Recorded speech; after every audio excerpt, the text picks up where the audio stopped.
Hi friends, welcome back to my channel. ಇವತ್ತು ನಾನು mutton ಸಾರು, ಮಟನ್ ಸಾರನ್ನ ಒಂದು 20 ಜನಕ್ಕೆ ಯಾವ ರೀತಿ ಮಾಡ್ಬೋದು ಅಂತ ಈ ವಿಡಿಯೋ ಮೂಲಕ ನಿಮಗೆ ಹೇಳ್ತೀನಿ. ಇದಕ್ಕೆಲ್ಲ ಚಿಕ್ಕ ಒಲೆಯಲ್ಲಿ ಮಾಡೋಕ್ಕಾಗಲ್ಲ, ದೊಡ್ಡ ಒಲೆ ಹೆಚ್ಕೋಬೇಕು. ಒಂದು 6 kg ಮಟನು. ಒಂದು ಪಾತ್ರೆ ಇಟ್ಕೊಂಡು ಅದಕ್ಕೆ ಶುಂಠಿ, ಬೆಳ್ಳುಳ್ಳಿ, ಈರುಳ್ಳಿ, ಕೊತ್ತಂಬರಿ, ಪುದೀನ ಎಲ್ಲ ಚೆನ್ನಾಗಿ ನುಣ್ಣಗೆ ರುಬ್ಕೊಂಡು, ಎಣ್ಣೆ ಸ್ವಲ್ಪ ಜಾಸ್ತಿನೇ ಹಾಕ್ಕೊಂಡು ರುಬ್ಕೊಂಡಿರೋ ಮಸಾಲನೆಲ್ಲನೂ ಅದಕ್ಕೆ ಹಾಕೋಬೇಕು. ಚೆನ್ನಾಗಿ ಮಸಾಲೆ ಎಣ್ಣೆನೆಲ್ಲ ಫ್ರೈ ಆದಮೇಲೆ ಈ ರೀತಿ ತೊಳೆದಿಟ್ಕೊಂಡಿರೋಂಥ ಮಟನ್ ಹಾಕೋಬೇಕು. ಅದಕ್ಕೆ ಸ್ವಲ್ಪ ಮಸಾಲೆಗೆ ಅರಿಶಿನನೂ ಹಾಕೋಬೇಕು. ನೋಡಿ, ಈ ರೀತಿ ಮಸಾಲೆ ಜೊತೆಲಿ ಶುಂಠಿ, ಬೆಳ್ಳುಳ್ಳಿ, ಈರುಳ್ಳಿ ಇದೆಯಲ್ಲ ಅದ್ರ ಜೊತೆಲಿ ಈ ಥರ ಎಲ್ಲ ಚೆನ್ನಾಗಿ ಮಿಕ್ಸ್ ಮಾಡ್ಕೋಬೇಕು.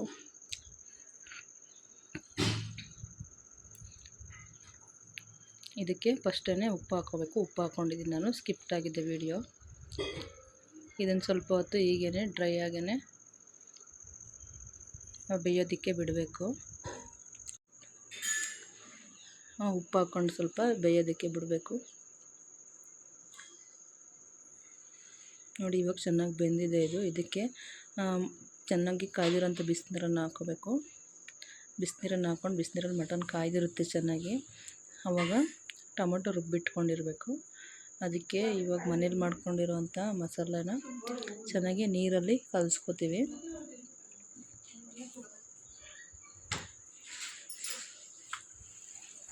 ಮಸಾಲೆನೆಲ್ಲ ನೀರಲ್ಲಿ ಚೆನ್ನಾಗಿ ಕಲಿಸ್ಕೊಂಡು ಕುದೀತಾ ಇರುವಂಥ ಮಟನ್ಗೆ ಹಾಕೋಬೇಕು.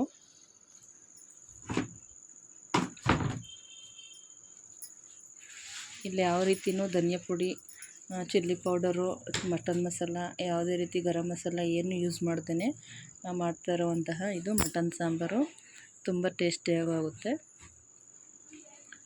ಇವಾಗ ಮನೇಲಿ ಮಾಡಿರುವಂಥ ಮಸಾಲೆ ಪದಾರ್ಥನೆಲ್ಲ ಚೆನ್ನಾಗಿ ನೀರಿನಲ್ಲಿ ಕಲಸಿ ಹಾಕಿದ್ದೀವಲ್ಲ, ಅದನ್ನೆಲ್ಲ ಪಾತ್ರೆಗೆ ಹಾಕ್ಕೊಂಡು ಚೆನ್ನಾಗಿ ತಿರ್ಕೋಬೇಕು.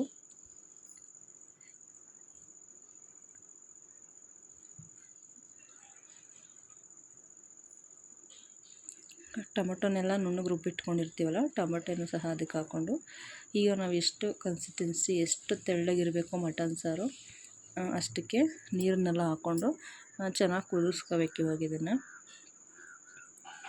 ಕಾಯಿ ಮತ್ತು ಚಕ್ಕೆ ಲವಂಗ ಅವೆಲ್ಲ ರುಬ್ಕೊಂಡಿರ್ತೀವಲ್ಲ ಅದನ್ನು ಆಮೇಲೆ ಹಾಕ್ಕೋಬೇಕು.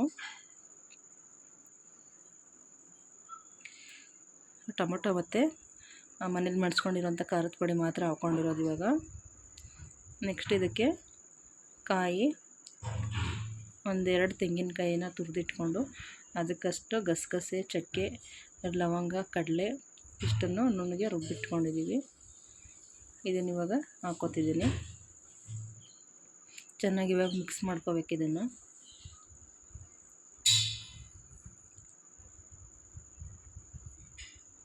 ನೋಡಿ, ಮಟನ್ ಸಾಂಬಾರು ರೆಡಿಯಾಗಿದೆ. ಥ್ಯಾಂಕ್ ಯು ಫ್ರೆಂಡ್ಸ್, ನನ್ನ ವಿಡಿಯೋ ನೋಡಿದ್ದಕ್ಕೆ.